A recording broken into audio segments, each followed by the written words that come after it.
फिर गलत बंदा उठा लाए आप बूढ़े हो गए हो, छोड़ दो अब ये काम। महेश, जरा जबान संभाल कर बात करो। तुम तो ऐसे बोल रहे हो जैसे अकेले मेरी गलती हो। तुम भी तो मेरे साथ ही होते हो, गलती दोनों से हुई है।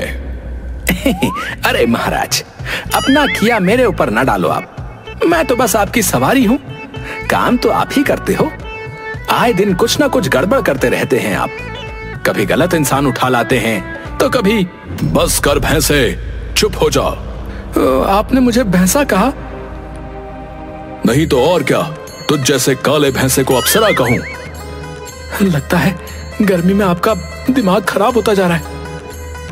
हाँ, वैसे बात सही है। तुम भैंसे नहीं, तुम तो सांप हो, सांप। आस्तीन के सांप, जिसे मैं आज तक पाल रहा था। मुझे नहीं पता था कि तुम मेरे बारे में इतना बुरा सोचते हो। और आप तो मेरे बारे में जैसे बड़ा अच्छा बोल रहे हो, है ना? यमलोक में हंगामा मचा हुआ था।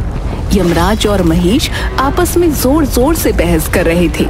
तभी चित्रगुप्त वहां आ गए। अरे क्या हो गया महाराज?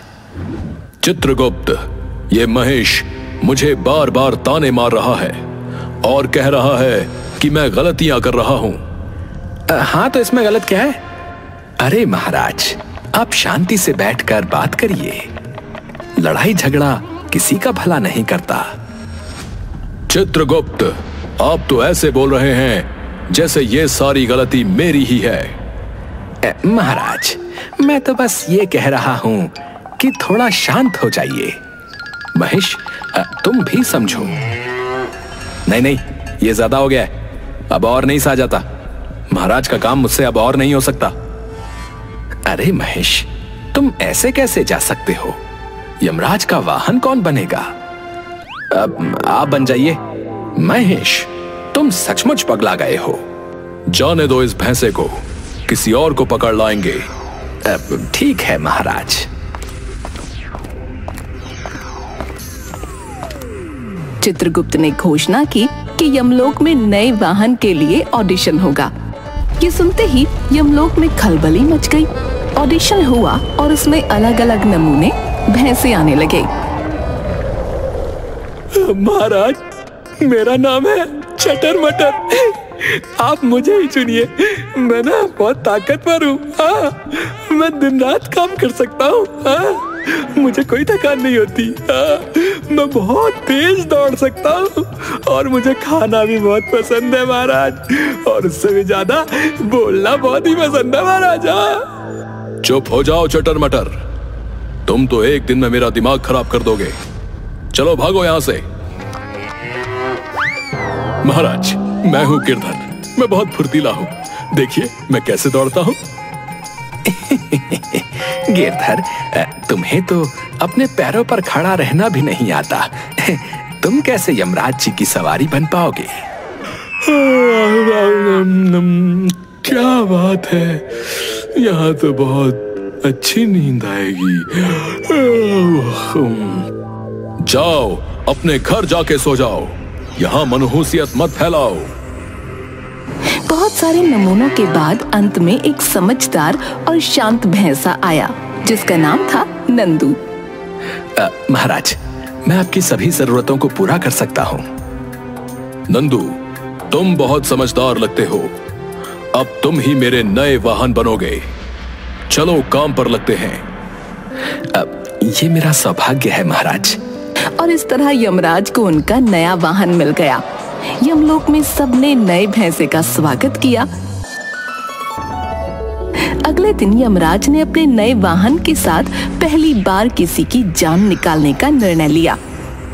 नंदू, आज हमें एक व्यक्ति के प्राण हरने हैं। ध्यान रखना, कोई त्रुटि नहीं होनी चाहिए, क्योंकि वो एक जादूगर है, जादूगर संजीव। महाराज, आप चिंता मत कीजिए, सब कुछ ठीक होगा।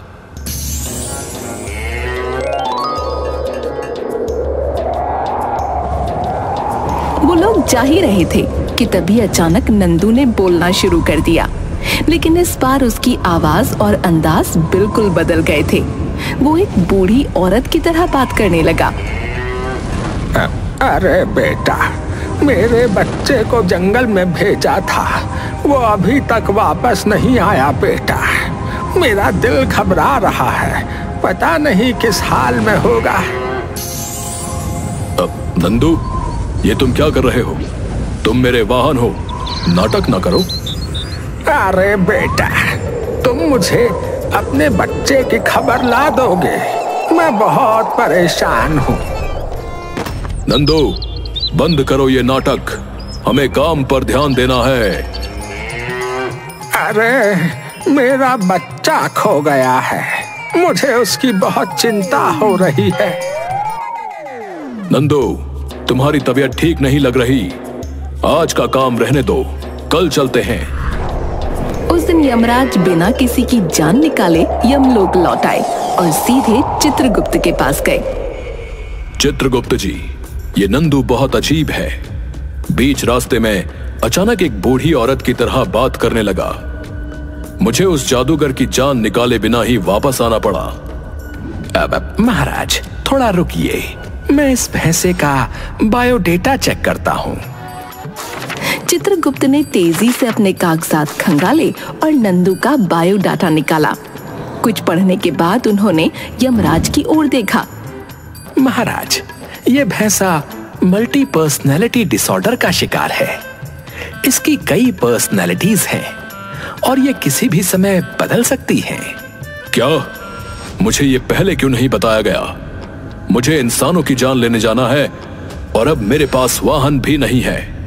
महाराज, आई एम सॉरी, लेकिन अब 2 दिन की छुट्टी हो चुकी है और नया वाहन इतनी जल्दी मिलना मुश्किल है महाराज। हाँ, आप बस सॉरी बोलिए और मैं इस भैंसे रूपी बुढ़िया को झेलूं। Please please please. अच्छा, ठीक है चित्रगुप्त जी, मैं कोशिश करूंगा। अगले दिन यमराज ने फिर से धरती लोक पर जाने का फैसला किया। इस बार जैसे ही उन्होंने नंदू पर सवारी की, नंदू ने एक बूढ़े आदमी की तरह बात करना शुरू कर दिया।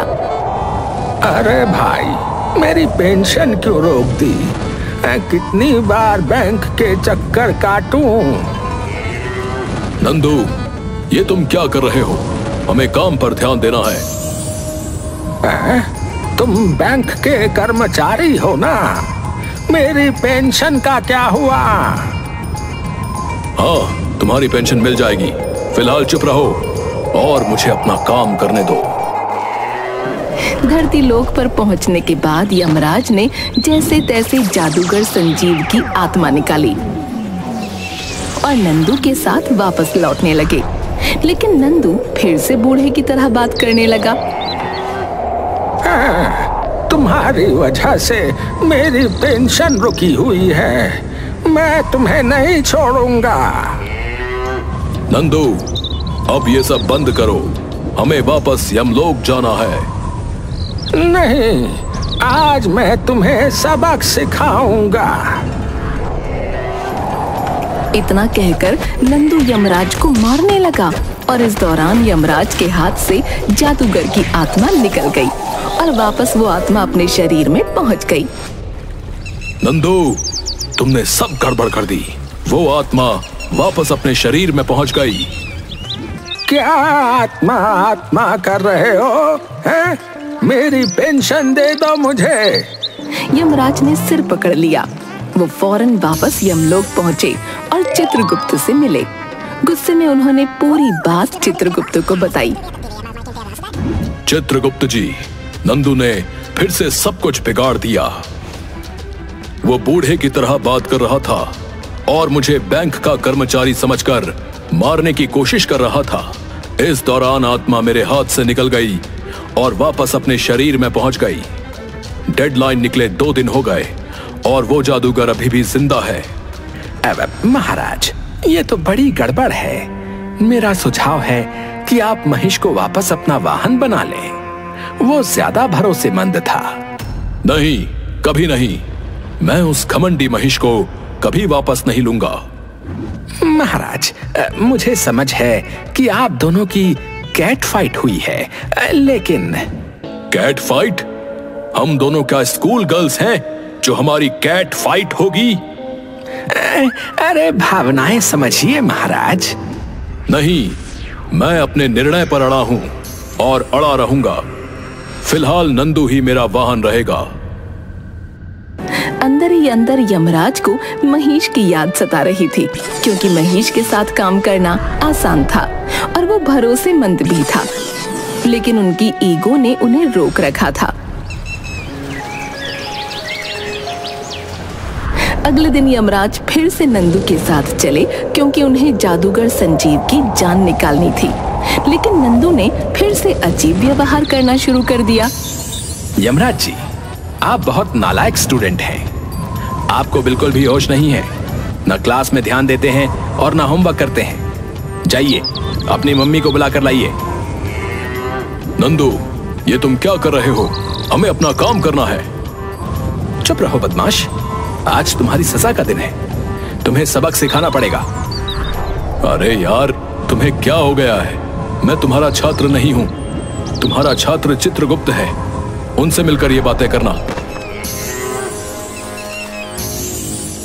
अच्छा बेटा, अब झूठ भी बोलने लगे हो? नंदू यमराज के कान पकड़कर खींचने लगा, जिससे यमराज बच्चे की तरह छटपटाने लगे। कान पकड़ो और उधर खड़े हो जाओ। तुम्हें डिसिप्लिन की जरूरत है। नहीं रुको, तुम जितने शरारती हो तो उस हिसाब से खाली कान पकड़ने से काम नहीं चलेगा। चलो उठक बैठक लगाओ, चलो। यमराज का सब्र जवाब दे गया। वो नंदू की हरकतों से बहुत परेशान हो चुके थे। बस बहुत हुआ, मेरी नजरों से दूर हो जाओ, वरना तुझे भैंसे से मरियल बछड़ा बना दूंगा। इतना कहकर यमराज ने नंदू को जोर से एक लात मारी और उसे भगा दिया।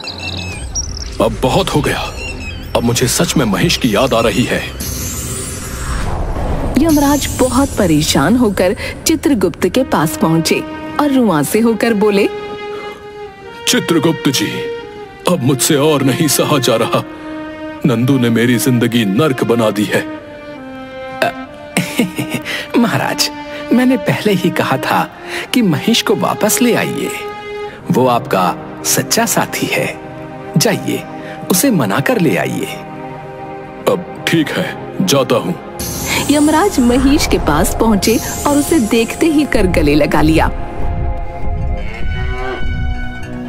अब महेश, मुझे माफ कर दो, मैंने तुम्हें बहुत मिस किया है।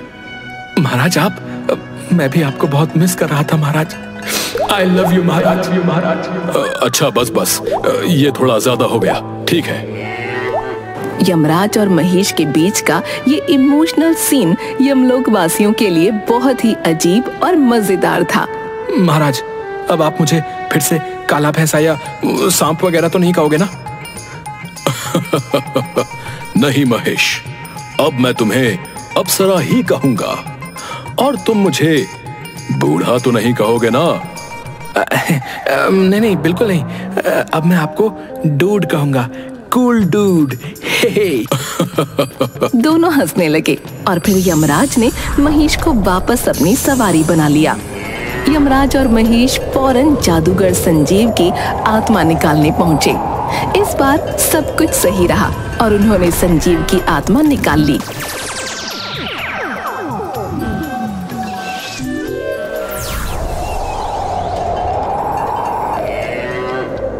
मुझे पहले ही पता चल गया था कि तुम लोग मेरी जान लेने आओगे, इसलिए मैंने महेश पर जादू किया था ताकि वो तुमसे लड़कर अलग हो जाए और तुम मेरी आत्मा ना निकाल पाओ। तो ये सब तुम्हारा किया धरा था? हे भगवान, ये इंसान कितने कमीने होते, मुझ जैसे मासूम भैंसे को भी नहीं छोड़ा। मैं अपने काम में काफी हद तक कामयाब भी हुआ, लेकिन तुम्हारी और महेश की दोस्ती ने आखिरकार मेरे जादू को तोड़ दिया। ये सुनकर यमराज और महेश का गुस्सा 7वें आसमान पर पहुंच गया। वो दोनों संजीव को पीटने लगे। ये ले जादू, और ले मजा आ रहा है? और जादू ले, और ले। और ले, मजा आ रहा है? आ रहा है मजा? और जादू ले ले ले। महेश, इसकी खोपड़ी पर लात मारो जिसमें ये खुराफाती आइडिया आया था। अरे अरे रुको, अरे मुझे मत मारो। रुकिए महाराज, उसे मत मारिए, उसका ऑलरेडी नर्क का टिकट कटा हुआ है। ये सुनकर यमराज ने जादूगर संजीव के आखिरी मुक्का मारा और कहा, जा नर्क में जाकर सड़, और हाँ याद रख, यम है हम। इस तरह यमलोक का माहौल पहले जैसा हो गया और चित्रगुप्त ने चैन की सांस ली।